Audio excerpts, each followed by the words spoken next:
हाँ, good morning बच्चों। I am right. आपको जो है पिछली कक्षाओं नेक्स्ट क्लास में आपने जो है बताया था त्रिकोणमिति क्या है, उससे त्रिकोणमिति रेशियो के विभिन्न फार्मूला को बताया था। अब उसको क्लियर और स्पष्ट करने के लिए आपको जो फार्मूला आपको देखे हैं उसको हम स्पष्ट करने के लिए कुछ आपको प्रॉब्लम दे रहे हैं, जो आप इस प्रॉब्लम को देखेंगे और देखने के बाद यह बताएंगे कि कैसे यह आपका जो उसमें जो कमी था समझने में, आपको यहाँ जो इस कमी को पूरा हो जाएगा। क्योंकि बच्चों जो आप थ्योरी पढ़ते हैं तो उस बार जो है प्रॉब्लम करना ज़रूरी होता है। इसलिए मैं जो आपको जो लिए जो है एक यह वीडियो लाया हूँ, ताकि वो आपको पहले जो पिछली वीडियो में आपने जो देखा था उसका जो शेष जो हम दे रहे हैं प्रॉब्लम को करके बता रहे हैं, जो आपको जो है सोल्यूशन को जो है या थ्योरी को समझने में बहुत ही आसान हो जाएगा। इसलिए बच्चों आप लोग मैथमेटिक्स है जितना प्रयास करेंगे, जितना प्रैक्टिस करेंगे, उतने ही जो है आपको जो है मैथमेटिक्स बनाना आएगा या प्रॉब्लम को सॉल्व करना होगा। इसलिए मैं यहाँ जो विभिन्न टाइप का जो है इस जो है रेशियो से रिलेटेड विभिन्न तरह के जो प्रॉब्लम है उसको मैं एक एक करके बताऊँगा। अब बच्चों यहाँ देखिए फर्स्ट प्रॉब्लम, और कुछ मैं इसमें प्रॉब्लम दिया हूँ जो आप खुद करेंगे। जैसे यहाँ प्रॉब्लम नंबर 1 है, in case in each of the following one of the 6 trigonometric ratio is given. कहता है यहाँ कि in each of the following one of the 6 trigonometric ratio is given, find the value of the other trigonometric ratio. इसमें हमको 6 trigonometric ratio है, उसमें एक trigonometric ratio दिया हुआ, उससे बाकी आपको 5 ट्रिगोनोमेट्रिक रेशियो को जो हमको एक एक करके निकालना है। तो यह आपका प्रॉब्लम का जो है सोल्यूशन होगा। यानी एक फर्स्ट मैं आपको बना के दिखाता हूँ। जैसे यहाँ साइन ए है, तो साइन ए है तो यहाँ रेशियो बच्चों दिया है 2/3, यानी 2/3 दिया हुआ। यानी साइन ए बराबर आपको जो पिछली कक्षा में मैं बताया था साइन ए बराबर होता है परपेंडिकुलर बाय हाइपोटेनस, यानी p/h, यानी 2/3। यहाँ p बराबर 2 के और p बराबर 3 के बच्चों यहाँ मान लिया। देखिए बच्चों बहुत से किताब में आपको यह दिया नहीं होगा सीधे आपका 2 और 3 के, लेकिन यहाँ एक रेशियो है और रेशियो को अगर तोड़नेंगे तो हमारा क्या होगा, एक कांस्टेंट से हमको गुना करना पड़ता है। जैसे आप एग्जांपल के थ्रू आप समझ सकते हैं, जैसे आपका यहाँ 6/9 है, अगर इसको हम लिखेंगे तो सिंपलेस्ट फॉर्म में क्या हो जाते हैं 2/3, यानी 2/3। इसमें एक रेशियो आपका जो गुना मल्टीप्लाई किया है वो 3, इसलिए के बराबर हमारा क्या होगा 1/3 होता है। इसलिए रेशियो को तोड़ने के लिए कोई ना कोई एक कांस्टेंट से हमको मल्टीप्लाई करना पड़ता है, जिससे आप अच्छी तरह से समझ सकते हैं कि हम क्यों हमने के का प्रयोग किया है, क्यों किया है। इसलिए क्योंकि यहाँ एक रेशियो दिया होता है, यहाँ अगर दे देता है यहाँ अगर यहाँ बी सी बराबर आपका 2 दे देता, ए बी बराबर जो है ए बी बराबर अगर हमको 3 दे, ए सी बराबर 3 दिया हुआ रहता तो हमको जो उसमें रेशियो की ज़रूरत नहीं पड़ता। क्योंकि यहाँ एक रेशियो दिया गया है, इसलिए रेशियो को तोड़ने के लिए हमको के कांस्टेंट का जो है मल्टीप्लाई करना पड़ा। अब बच्चों इसको बनाने से पहले हमको बी निकालना है, तो बी निकालने से पहले मैं आपको कुछ बता रहा हूँ। इसमें क्या है, triangle A B C is right triangle है। राइट ट्रायंगल का आप जो है फार्मूला आप जानते हैं, आप जो है पैथागोरस थ्योरम को जो है आपने जो अच्छी तरह से परिचित होगा। पैथागोरस में क्या है, पैथागोरस थ्योरम क्या कहता है, पैथागोरस थ्योरम वह कहता है कि किसी भी राइट ट्रायंगल में उसके जो है हाइपोटेनस का वर्ग जो है, हाइपोटेनस का स्क्वायर जो है ट्रायंगल के अन्य दो भुजाओं के स्क्वायर के योग के बराबर होता है। यानी बच्चों किसी भी समकोण त्रिभुज में उसके कर्ण का वर्ग उसके अन्य दो भुजाओं के वर्गों के योग के बराबर होता है। यानी ए सी स्क्वायर, यहाँ हाइपोटेनस है, ए सी स्क्वायर बराबर होता है A B square plus B C square, हम यहाँ लिख सकते हैं। यहाँ क्या लिखेंगे, ए बी स्क्वायर बराबर क्या हम लिखेंगे, यहाँ बी सी स्क्वायर करेंगे ए बी। अब यहाँ बच्चों ए बी ए सी हमारे क्या हाइपोटेनस है, इसको एच लिखते हैं। यहाँ बी ए बी क्या है आपका बेस है, बेस को हम बी स्क्वायर लिखते हैं, और यहाँ परपेंडिकुलर बी सी को हम पी से लिखते हैं। यानी बी स्क्वायर बराबर एच स्क्वायर माइनस बी, यानी क्या होता है बी बराबर root over H square by P square. यानी बच्चों इसको जो हमको जो है बेसिक चीज़ को यह समझेंगे तो इसको शॉर्टकट फॉर्म में आप इसको लिख सकते हैं। तो बच्चों यहाँ करेंगे b बराबर H square minus P square हम करते हैं। यानी b बराबर हमारा क्या एच बराबर कितना है 3k है तो 3k² हो जाएंगे, और -2 है k है तो 2k² हो जाएंगे, यानी 9k² हो जाएगा, यानी -4k², यानी इसमें सब्ट्रैक्ट करेंगे तो क्या 5k², यानी k का तो बाहर आप निकाल सकते हैं, स्क्वायर रूट अगर k² का निकालेंगे तो k होगा, और 5 का निकालेंगे तो √5 होगा। अब बच्चों यहाँ cos थीटा है, cos थीटा, अब वहाँ आपने जो है वैल्यू किसका निकाल लिया, एज का आपने वैल्यू निकाल लिया था, तो एज का वैल्यू हमारा कितना होता है, एज का आपने जो वैल्यू निकाला था वो आप बी का वैल्यू निकाला था वो 5k था। अब यहाँ हमको cos थीटा, अदर 3 रेशियो हमको निकालना, त्रिकोणमितिक रेशियो का फर्स्ट दिया होता है sin थीटा, जिसमें जो साइड नहीं मालूम था उसे साइड निकाल लिया। अब यहाँ हम क्या करेंगे, एक के बाद जो है 5 त्रिकोणमितिक रेशियो का जो है हम क्या वैल्यू होता है उसको लिखेंगे, यानी cos थीटा बराबर होता है b/h, यानी बेस बाई हाइपोटेनस होता है, यानी √5, b हमारा √5k है और 3k, इस k को कट कर देंगे तो √3/5k होगा। Tan theta is equal to b/p होता है, यानी 2k √5k, k के करिए √5 होता है। cos थीटा होता है 1/sin थीटा होता है, यानी h/p होता है, यानी cosec थीटा हमारा होता है sin थीटा का उल्टा होता है। इसलिए जो हम इसको क्या करेंगे 3k/2k हम लिखेंगे, k का टर्न 3/2k होता है। cosec थीटा होता है, cosec थीटा हमारा होता है साइन, यहाँ बच्चों cosec नहीं sec थीटा होता है हमारा, sec थीटा,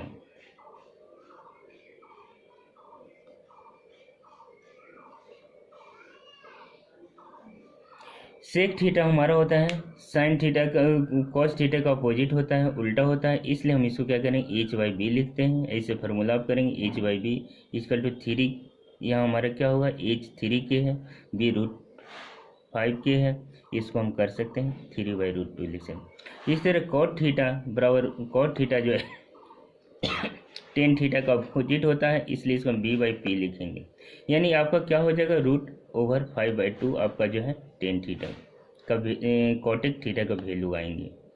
अब बच्चों आप जो है, और मैं 3 प्रॉब्लम दिया हो, आप उसको खुद करने का प्रयास करेंगे कि किस प्रकार जो आप लोग एक एक करके रेशियो निकाल, यानी पहला टाइप में आपका जो एग्जामिनेशन अगर पूछेंगे तो इस टाइप का आता है। अब हमको आपको सेकेंड टाइप का आपको बता रहे हैं, जिसमें मैंने बताया था, इसमें प्रॉब्लम में मेन हम बताने का रीज़न है कि आपका अपोजिट साइड यह एंगल सी के लिए आपका ए बी परपेंडिकुलर होगा और एंगल ए के लिए बी सी हमारा परपेंडिकुलर होगा। इस प्रॉब्लम पर आपको रिलेटेड होगा, जिसमें आपको नोट्स में एक बताया था पिछली क्लास में। अब यहाँ प्रॉब्लम पढ़ेंगे बच्चे, in a triangle A B C, right triangle at B पर हमारा क्या है राइट ट्रेंगल है, ए बी 24 सेंटीमीटर दिया है, बी सी 7 सेंटीमीटर दिया हुआ है। डिटरमाइन हमको निकालना क्या है, साइन ए कोमा है कॉस ए, फिर हम यहाँ निकालना है साइन सी कोमा है कॉस सी। तो बच्चों यहाँ हमको जानना है पहले क्या क्या दिया हुआ है उसको निकालिए। पहले हमको क्या ए बी सी को जो है हमको ट्रायंगल बनाना होगा, बनाने के बाद हमको मेंशन करें कौन एंगल कहाँ है, यानी हमारा क्या है बी है, बी हमारा राइट एंगल था, बी यहाँ हम लिखें 90 डिग्री है। बाकी ए सी अगर यहाँ भी सी लिख सकते हैं यहाँ भी लिख सकते हैं, कोई अंतर नहीं है, लेकिन ए बी सी आप कहीं भी लिख करके आप इसको प्रॉब्लम को बना सकते हैं। बच्चों यहाँ triangle A B C comma angle B equal to 90 degree, A C अब यहाँ आप जानते हैं आपको बताए थे according to Pythagorean theorems, A C square equal to A B square plus B C square, यानी ए सी हमको निकालना है तो ए सी हमको निकालेंगे तो √ए बी स्क्वायर पर ए सी स्क्वायर। क्योंकि हमको यहाँ दिया क्यों है ए सी निकालना हमको, क्योंकि ए बी और बी सी हमको दिया हुआ है, A B and B C are given in this problem, so that we can calculate √24 square plus यहाँ ए बी इजकल टू 24 है, 24 का स्क्वायर करेंगे प्लस 7 का स्क्वायर करेंगे, 24 का स्क्वायर अगर करते हैं तो हमारे यहाँ अगर मल्टीप्लिकेशन है तो यहाँ आप देख लेंगे किस तरह मैंने किया है। 24 का स्क्वायर आपका है 576 आते हैं प्लस 49 आते हैं, अगर 24 का करेंगे स्क्वायर तो 576 और जो है 7 का करेंगे तो 49, दोनों का रिकेट करेंगे 6 × 200। यहाँ क्या होता है, स्क्वायर रूट निकालने के लिए बच्चों इसको ध्यान दीजिएगा, यहाँ कुछ नहीं दिया हुआ तो यहाँ 2 है, यानी 2 में से 1 हमको निकालना है। इसको हम करेंगे 25 × 25 करेंगे। अब क्या आते हैं, इक्वल टू 25 सेंटीमीटर। यहाँ यूनिट आपका सेंटीमीटर दिया हुआ, इसलिए हमको सेंटीमीटर यूनिट्स हमको लिखना है। हाँ बच्चों, आपने यह प्रॉब्लम में जो है प्रॉब्लम नंबर 2 में ए बी बराबर हमारे 24 सेंटीमीटर हो गया, ए बी सी बराबर 7 सेंटीमीटर, ए सी बराबर 25 सेंटीमीटर। अब यहाँ देखेंगे साइन ए है, हमको कोमा निकालना है, कॉस ए का वैल्यू निकालना है। अब यहाँ हमको क्या निकालना है, तो यहाँ साइन ए का वैल्यू आप निकालेंगे तो साइन ए में आप देखेंगे साइन ए हमारा क्या है, वैल्यू निकालने से हमको क्या होगा, साइन ए को आप देख सकते हैं। साइन ए बराबर होता है बी सी बाई ए सी होगा, यानी क्या हो, परपेंडिकुलर ए के कोण के सामने वाली भुजा परपेंडिकुलर होगा, यानी B C by A C equal to 7/25 हो जाएंगे। अब यहाँ निकालेंगे कॉस ए का निकालेंगे, तो कॉस ए का बेस क्या होता है, नीचे जो एंगल जो है ए बनता है जो साइड का है, तो यानी ए बी बाई ए सी हो, यानी 24/25 हो जाए। अब बच्चों हम दूसरे सवाल देखिए, साइन सी है, साइन सी और कॉस सी है, तो साइन सी में हमारा क्या होता है बच्चों, एंगल सी हमारा है और एंगल ए बी। यहाँ एंगल सी है तो एंगल सी के सामने वाली भुजा देखेंगे बच्चों क्या है, ए बी है, तो वो आपका क्या हो जाएगा, परपेंडिकुलर हो जाएगा। और हाइपोटेनस में कोई चेंज होता है, एंगल बदलने से नहीं होता, हाइपोटेनस सेम रहे, यानी ए सी हो जाएंगे, यानी 24/25 हो जाएंगे। अब कॉस सी का देखेंगे बच्चों, जब एंगल जो है सी जो है का जो एक बेस जो आपका हो जाता है बी सी हो जाता है और बाई ए सी होगा, यानी कि आपका क्या हो जाएगा, आपका 7/24 हो जाएंगे। अब बच्चों आप इस प्रॉब्लम को अच्छी तरह समझे होंगे, साइन कौन कहाँ रहने पर हम कैसे इसका जो है रेशियो हम निकाल सकते हैं, इसके बारे में आपको भली भांति समझ जाएंगे। बच्चों इसमें हमेशा मैंने कन्फ्यूज करते हैं, कन्फ्यूज में क्या होता है कि इसमें कोण के सामने वाले, हमेशा याद रखिए कोण के सामने वाली अगर एंगल ए है तो उसके सामने वाली जो भुजा होगी वो परपेंडिकुलर होगा और कोण परपेंडिकुलर होगा, इसलिए कोण ए के सामने वाली भुजा आपका बी सी है तो वह परपेंडिकुलर हुआ, कोण सी के सामने वाली भुजा ए बी है वह परपेंडिकुलर है। बाकी बेस आप उसको समझ सकते हैं कि बेस उसके बाद दूसरा, अगर एक परपेंडिकुलर है तो दूसरा हमारा साइड जो है बेस होगा। अब क्वेश्चन नंबर जो है सेकेंड, क्वेश्चन नंबर थर्ड में आप देखेंगे बच्चों कि हम क्वेश्चन नंबर किस तरह है, थर्ड नंबर, यानी find the 10p and quarter, यानी 10p हमको 10p और r। मैं सिर्फ आपको जो एंगल को जो है पहचानने के लिए कि एंगल के सामने वाली भुजा परपेंडिकुलर है इस सामने, अगर इसको अच्छी तरह से करना बच्चों इसी में कंफ्यूज करते, इससे उसी तरह ये भी प्रॉब्लम है। क्वेश्चन क्या था, is 10p equal to quarter, क्या दोनों आपस में बराबर हैं, ये हमको जवाब देना है येस या नो में। तो इसको येस या नो करने से पहले हमको करना पड़ेगा उसका दोनों का रेशियो है निकालना होगा, रेशियो निकालने के बाद दोनों देखेंगे बराबर होता है कि नहीं। अब यहाँ ट्रायंगल पी क्यू आर में देखें, एंगल क्यू 90 डिग्री हुआ, आर पी हमारा क्या होता है, यहाँ हमको निकालना है आर पी हो गया, यहाँ हमारा आर क्यू दो दिया हुआ है, पी आर पी क्यू हमारा दिया हुआ है, ये मानी फिगर इन गिवन फिगर, यहाँ फिगर इस प्रॉब्लम का आपका जो है फिगर दिया हुआ है बच्चों, यहाँ याद रखिए कि यहाँ दिया हुआ है in given figure, given figure ये प्रॉब्लम के साथ ही यह प्रॉब्लम दिया गया है, ये नहीं कि जो प्रॉब्लम यह दिया गया प्रॉब्लम उसके बाद यहाँ फिगर दिया गया है, फिगर में हमको यह दिखाना है, यानी ये प्रॉब्लम जो है फिगर के साथ ही है। यानी हमारा ट्रायंगल पी क्यू आर हमारा निकालना है बच्चों, तो पी क्यू आर निकालने के लिए हमको क्या करना हो, angle Q equal to 90 degree. अब यहाँ हमको आर क्यू निकालना है, तो ये क्या करेंगे हम बच्चों को, पी आर है यह hypotenuse square minus P Q square कर देंगे। ये कैसे आया, इसको हम पहले ही क्लास में बता चुके हैं। अब यहाँ पी आर हमारा हो गया, पी आर हमारा 30 स्क्वायर हो गया माइनस 12 स्क्वायर हो गया। अब 13 का स्क्वायर करेंगे तो कितना 169 होगा, और 12 का स्क्वायर करेंगे तो 149, इसको सेपरेट करेंगे 25 होगा, यानी 5 आएंगे। यानी बच्चों यहाँ हमारा क्या वैल्यू आ गया, आपका 5 हमारे किसका, आर क्यू का मान होगा। यहाँ आर क्यू का मान क्या होगा, आपका 5 होगा, 5 सेंटीमीटर है, 5 सेंटीमीटर आप लिख देंगे, ये 5 यूनिट लिखना मत भूलिएगा। हाँ, अब बच्चों यहाँ आपने जो है वैल्यू हमको क्या निकालना था, 10p और कॉट आर का वैल्यू हमको निकालना। तो पहले आप जगह 10p है, 10p में आप जानते हैं कि p के सामने वाली भुजा की साइड क्या है, आर क्यूब है, और जो है इसका हाइपोटेनस क्या हो जाएंगे हमारा, पी आर हुई। क्या था आप जानते 10p है, रेशियो आप ये हमेशा याद रखिएगा पी बाई बी होता है। तो यहाँ 10p के सामने वाले भुजा क्या, आर क्यू जो है हमारे जो है परपेंडिकुलर हो गए, उस वक्त क्या होगा, पी क्यू हमारा बेस हो जाएगा।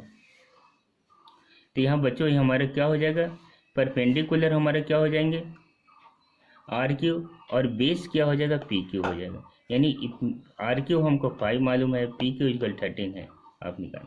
अब बच्चों यहाँ कॉट आर का वैल्यू, आर के सामने वाली भुजा क्या है, कॉट आर बराबर आप जानते हैं बी बाई एच होता है। यानी बच्चों इसको जानते हैं, रेशियो आपका क्या होता है, बी बाई पी होगा।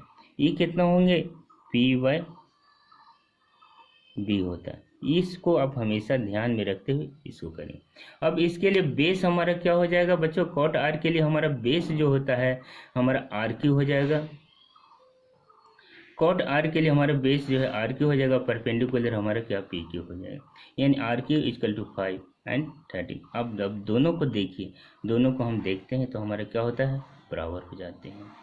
तो ये दोनों को बच्चों आप देखें दोनों, अब जवाब हमको क्या देना है, yes 10p equal to cot R, हमको इतना लिखना हो क्योंकि वो उसमें मांग रहा है इज। अब सवाल आप पढ़ेंगे तो आपका लिखा हुआ is 10p equal to cot R, तो ये जवाब क्या हुआ, yes 10p equal to cot R, ये आपका आंसर हुआ। अब बच्चों यहाँ दिया हुआ है एक गिवन है 15 को। अब इसके बाद क्वेश्चन नंबर 4 को आप देखेंगे। यहाँ बच्चों देखिए गिवन है 15 कॉट ए है इक्वल टू 8 है, find the sine A and sec A. हमको क्या निकालना, साइन ए और सेक ए का वैल्यू नहीं। बच्चों यहाँ क्या है 15 कॉट ए। अब यहाँ देखिए कॉट ए इक्वल टू कितना हो, यहाँ मल्टीप्लाई है, इधर जाके क्या हो डिवाइड में 8/15 हो जाएंगे। अब क्या कॉट का रेशियो आप जानते हैं बी बाई पी होता है बच्चों, here B equal to 8, P equal to 5 आपका दिया हुआ। यानी एच इक्वल टू 40 निकालते, एच इक्वल टू आप जानते हैं P square plus B square होता है, यानी root over P 15 square plus 8 square. यानी 15 का स्क्वायर करेंगे 225 होगा, 8 का स्क्वायर करेंगे 64, दोनों को 8 करेंगे तो 289 होगा, या 17 का स्क्वायर रूट होगा। अब बच्चों हमको यहाँ क्या निकालना था, साइन ए निकालना था, यानी पी बाई एच, यानी 15/17। ये बच्चों आपका 15/17 होगा। अब बच्चों यहाँ सेक ए है, निकालेंगे हम क्या, सेक ए, यानी अब दूसरा वैल्यू हम निकालेंगे सेक ए बराबर है एच बाई पी होता है। तो बच्चों यहाँ सब निकल गया, पी बी एच का मान निकाल देते हैं, इसको वैल्यू पुट कर देंगे। एच का मान से हमारे 17 हुआ, बी का मान 8 हो गया। तब इस तरह इसका वैल्यू साइन ए का वैल्यू आपका 15/17, सेक ए का 17/18 हो गया। तब बच्चों मैं यह प्रॉब्लम आपको करके दिखाया ताकि आपको जो है प्रॉब्लम को समझने में एक एक करके डिटेल से मैं बताया, ताकि आपको प्रॉब्लम को जो है समझने में दिक्कत नहीं हो। उसी तरह से रिलेटेड प्रॉब्लम जो होगा आप लोग खुद करेंगे। और इसके बाद जो है सेकेंड टाइप का, इसके बाद वाले विभिन्न टाइप के जो प्रॉब्लम्स रेशियो के हैं मैं आपको नेक्स्ट वीडियो में बताऊंगा। बच्चों अगर यह जो है वीडियो अच्छा लगा तो प्लीज़ इसे लाइक और सब्सक्राइब दोनों करेंगे। थैंक्स।